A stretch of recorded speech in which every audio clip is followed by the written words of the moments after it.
See, you came in with a lot of trolling, and there was the usual nepotism debate and all of that. How have you managed to silence the voices? So I think I've dealt with it in different ways at different stages in life. Like when things are going well, like right now things are going well and people are liking my work, then voices don't affect me as much. But if I'm not having a good day, like if I've had a bad day at work or something has not gone the way I want to, then even the smallest of voice will be times 100 for me. Like for example, right after Liger released and it didn't do as well and whatever, there was a lot of chatter about it because I think people had a lot of expectations from the film. And I was meant to start Dreamgirl like 2 days after Liger had released.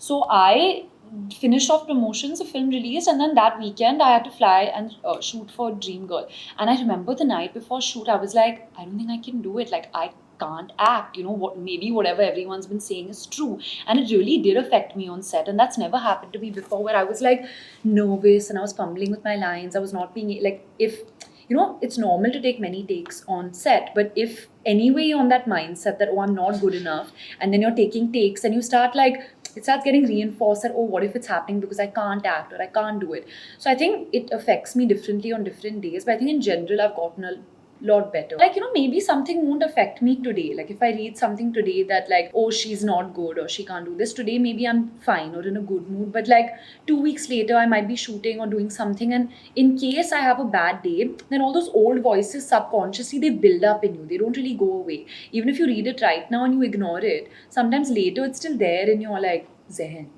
So it comes up, I think it's like a later trigger effect.